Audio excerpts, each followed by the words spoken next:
Hi, it's Ileana here, and today I am going to be discussing channeling.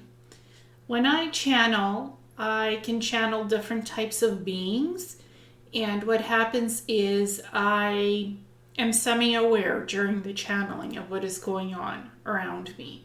So when an extraterrestrial or spirit guides or spirit or somebody else who's passed on comes in through my channeling, part of their essence does come in through me so that they can speak.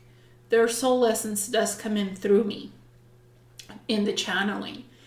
And a lot of the channeling happens in English, but one particular extraterrestrial being who is called Zagor, he's a reptilian insectoid hybrid. He talks only in reptilian. He does not want to learn or speak English. So when he comes in through the channeling, he speaks in his native language, which is reptilian, a form of reptilian. And then afterwards, I go in and I translate whatever he said in reptilian, whatever the conversation was with the other person that asked the questions during the channeling.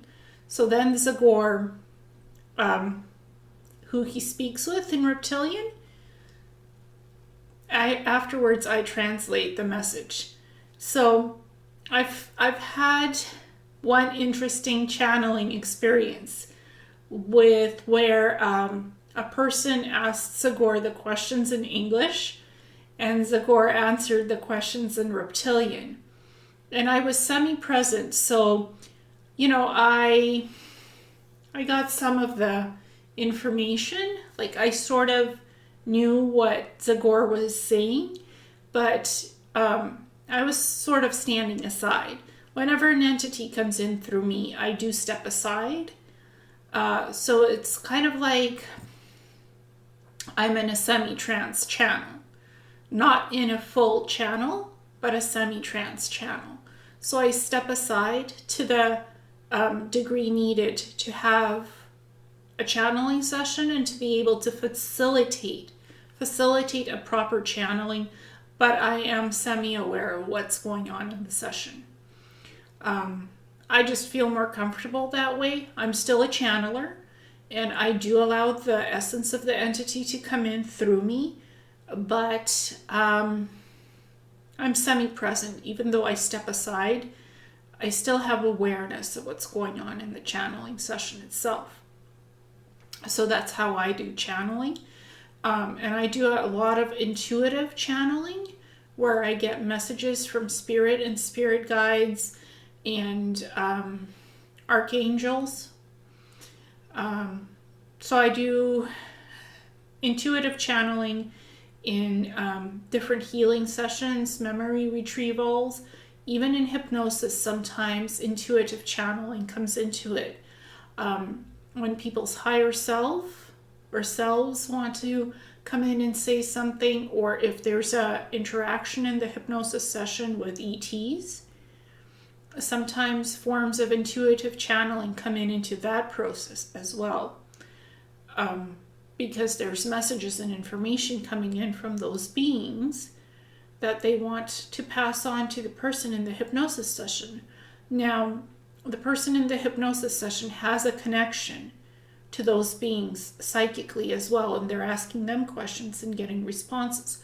But sometimes that person may ask me if there's any intuitive messages coming in through the intuitive channeling. And that's when I step in and ask those beings, do you have anything else to add to this hypnosis session? Or is there anything else that you'd like to show us in the session itself? So basically, I'm like a guide. When I'm doing hypnosis sessions, I am a guide to the person in the hypnosis session. So I'm always fully aware what's going on in the session with the other person, what they're seeing, what they're experiencing. And sometimes in those sessions, intuitive channeling does come in, where I'm guided with messages to bring back to the person, to let them know about something or someone. So channeling, it's either, trance channeling, where you allow entities to come in through you, whether you either fully step aside and you're not quite conscious anymore of what's going on in the channeling session, because you fully stepped aside. So the essence of the being coming in through you, the being is in you fully, and they're doing the channeling. And then you don't really remember what happened during the session. So that's why it's always good to record all channeling sessions on audio and video. So you'll know afterwards what you were channeling and who you were channeling. And there's the semi-trance channeling, where you may step aside, but you're semi-aware of what's going on in the session. And you remember it. Some parts of it or all of it. During channeling sessions, your eyes might be closed, your eyes might be open as the practitioner. It really depends on the person doing the channeling. Sometimes you may be doing weird things with your hands, like if you're speaking in another language like reptilian, when Zagor comes in, oftentimes there's hand gestures and something to do with his language that involve hand gestures. And he's a male. Zagor is a 700-year-old male, reptilian insectoid hybrid. He claims he's visited many Earth-like planets that are cloned. He claims that he comes from an engineered species, genetically engineered. So his species was created genetically. He also claims that he has some South American genetics that say if somebody tested me while I was doing trance channeling, that the DNA would appear as South American, not European, because I'm fully European. My DNA consists of being Polish, half Polish, Ukrainian, Russian, Jewish, perhaps a bit of Dutch somewhere in there, and probably other European countries, because I'm European. I'm from the Ukraine, from Europe, former Russian USSR area, though it's not Russia anymore.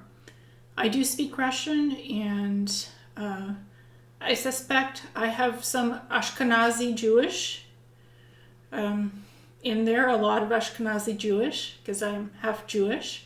So Polish and Ukrainian and Russian, and a bit of Dutch somewhere maybe, and maybe some Scandinavian, if I'm lucky, But Zagor claims he's partially South American.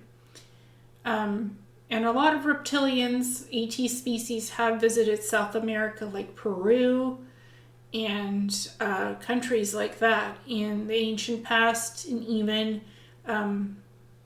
in our more recent human history, and Bolivia, countries like that.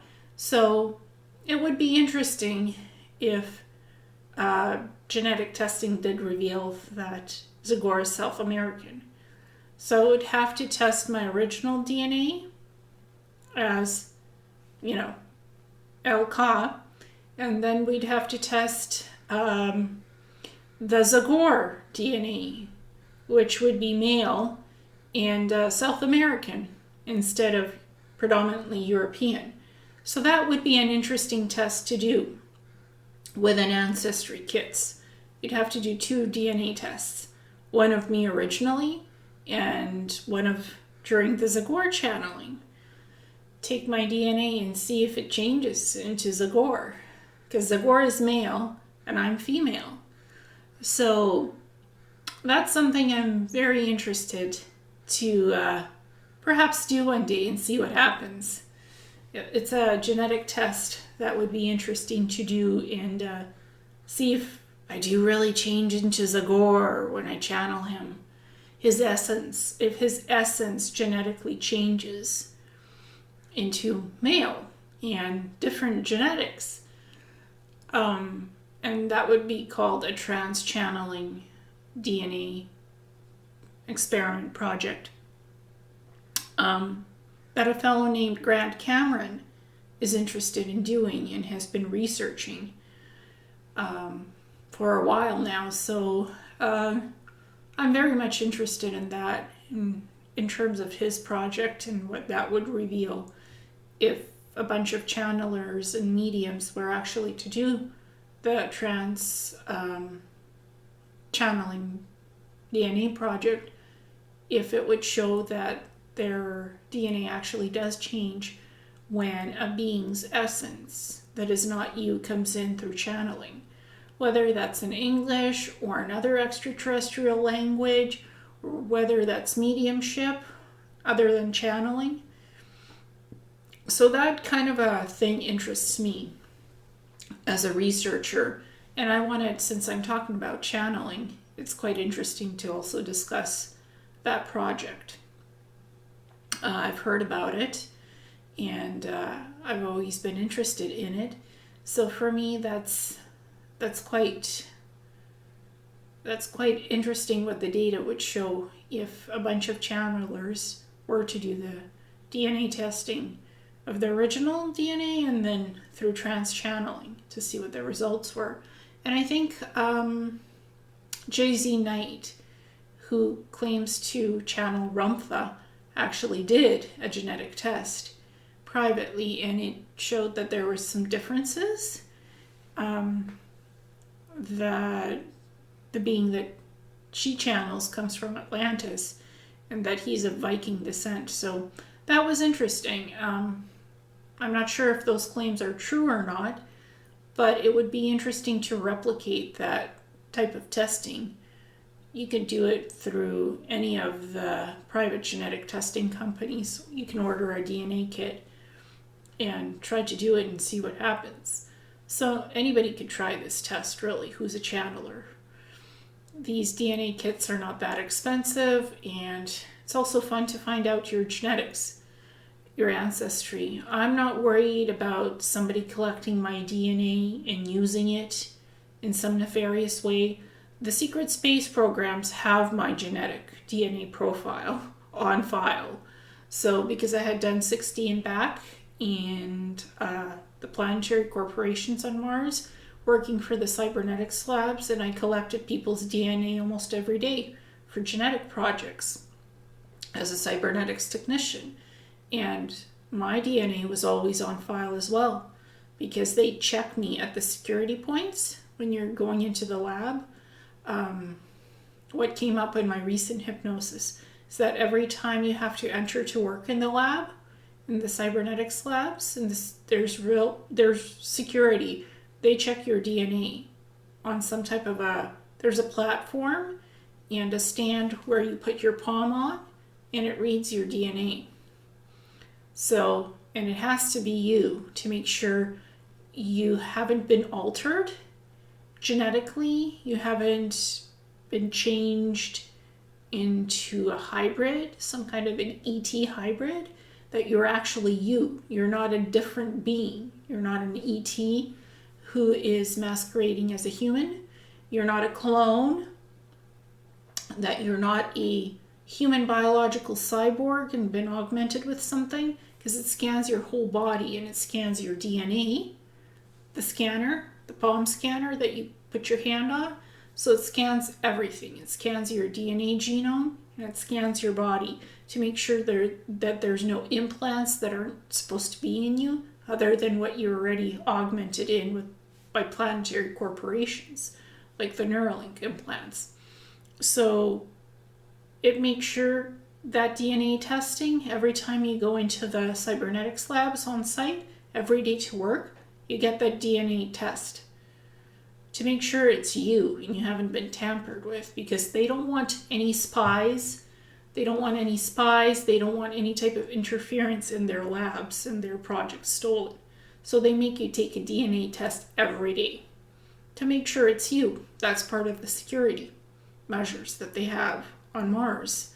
In the Cybernetics Labs and Mars bases, if you work for planetary corporations, that's what you do when you go into work. You give a DNA test, and it's harmless because your genetic profile is already in their system. So I'm not really worried about that, and I've done other genetic health testing already. I've had 3 tests. One in British Columbia for Cadisil, one in Toronto, Canada for Cadisil, and the 3rd one that went to Finland for hemiplegic migraines and vascular migraines.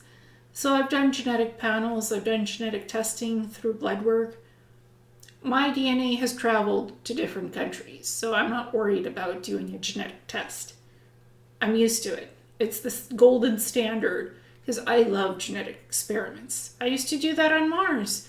You could say, hey, another genetic test, love it. Fun, fun, fun. And just on my end, I'm not afraid of my DNA being collected because it's already been collected and it's already traveled around town, around different countries. So for me, that's like, I'm not worried about invasion of privacy. I'm not worried about any nefarious types of things being done with my DNA collected. So for me, this is not controversial. I've done it before, so DNA projects and DNA sequencing sampling, always been an interest of mine, still is to this day. So hearing about Grant Cameron's trans DNA channeling experiment is really interesting to me. And I think it could be very interesting to do in terms of seeing how viable it is. Does a person's DNA really change when they're channeling into another being? Is it true or isn't it? I don't know. It's Zagor that claims to be South American when he comes in the channeling, not me.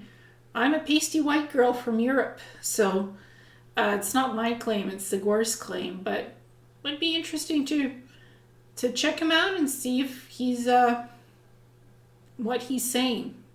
Does it change or doesn't it? And does the DNA change into male or doesn't it?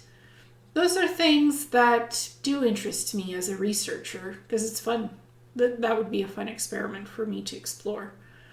Who knows? Maybe I will. You never know. But back to the channeling. Everybody is unique, and everybody also channels beings that they're feeling comfortable with to channel and explore. And also, you can ask so many different questions in channeling.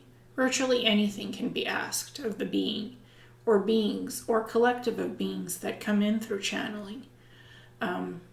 Because you can specify and request who you would like to see in a channeling session.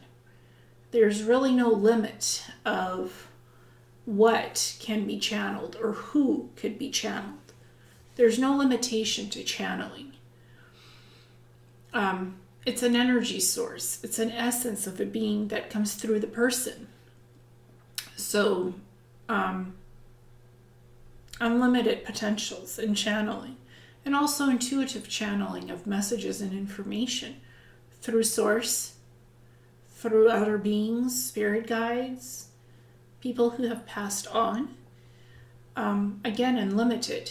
And I am more of a psychic than a channeler, but I have channeled and I can channel different beings. Zagor fascinates me. That being that I've channeled fascinates me the most because he refuses to speak English and learn English. So there's something very interesting about Zagor. And where he comes from, what he is, there's still a lot of questions about Zagor. And, if somebody, like, I only do channeling sessions privately with Zagor. I don't do public sessions with him because then I have to translate everything in English afterwards. And Zagor may answer a question within a minute. It seems like it's a short answer, but really, within a couple of his syllables in reptilian, it translates to several sentences in English, usually, from what I found out. So it's quite interesting why he may give shorter answers, but in reality, when you translate it into English, you're getting far more than what seems that he said. So that's an interesting thing that I found out from Zagor, from a channeling that I did for a person. Because there's like I guess it's a project or something. The person was interested in channeling and what that's like and what's channeling like with ETs. So we were kind of experimenting to see what a channeling session with Zagor would look like, because it's quite different from channeling sessions with ETs that actually will speak English when someone is channeling them. It's a little bit different with Zagor and me, because he does not speak English. It's all in reptilian. And then even I have to translate what he's saying. And when he's had a session with a person. And it's quite surprising to me sometimes what he says. He has deep wisdom. He really likes to look at people's souls in depth, and for a being that claims he wants to do penance and work with me to help others, he has depth. I'm quite shocked. I'm quite surprised and a little bit shocked by the depth and wisdom that he's shown. So, because he hasn't always been of the light. He hasn't been always, he's always been on the fence between light and darkness. He's neither good or bad. He's sort of in between. And he claims he needs to do some penance for some things that he's done in the past that he's not proud of. That's why he comes in through me in channeling. So it's interesting. Why would a being agree to do channeling with me? For a bit of an experiment or to answer questions in private. So he agreed to that. He thinks it's interesting. He thinks genetics is interesting. And Zagor worked with me on Mars in the Cybernetics Labs. He was actually one of my superiors. And he would provide me access to certain cybernetics labs that I didn't have clearance to work in. And when I had asked to the human superiors, my human superiors in the cybernetics labs, to get access to genetic projects that I wanted to work on, they denied me. And then the next day Zagor shows up and I'm like, whoa, what are you doing here? We worked together in Dark Fleet, Nachtwaffen. He's like, well, I've been watching you, that you requested to work in genetics now instead of purely cybernetics. And now I'm here to assist you and guide you to get into the other labs. With me, you will have the clearance to do that genetics work, genetic splicing of human ET hybrids to make hybrids. So that's one of the work projects that he was assigned to help me with, to guide me into giving me access to different parts of labs to do that work.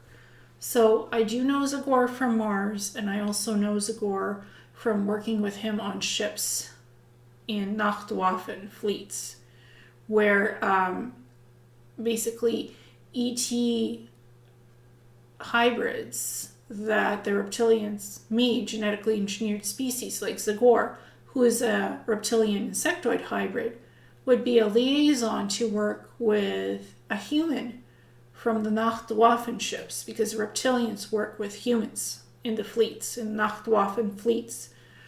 So Zagor was my liaison in Nachtwaffen Reger, the Spanish version of the Dark Fleet. And I was always fascinated with learning Spanish. So I used to know Spanish when I was younger, not so much now.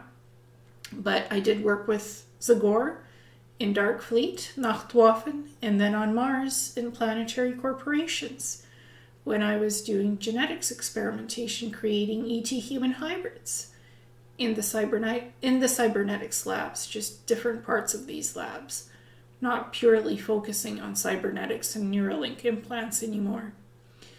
I did like a variety of jobs. So Zagor came prior to channeling. I've known him prior to channeling.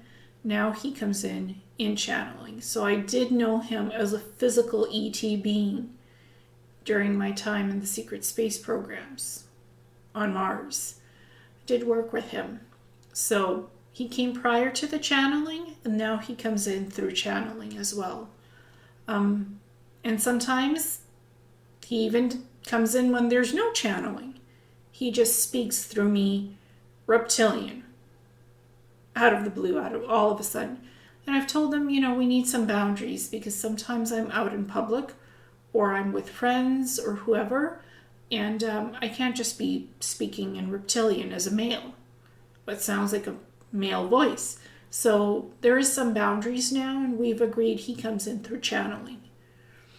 And he does psychically speak to me, and when he psychically speaks to me, it's also in reptilian. So I hear him in reptilian, and somehow it translates for me to English. I guess you could call it intuitive channeling, or just psychically talking to another ET. It does happen to me that way with Zagor as well. So I just wanted to discuss channeling a little bit. I wanted to discuss Zagor, and I wanted to discuss the nature of the origins of how I know Zagor, where I know him from, before channeling, prior to channeling.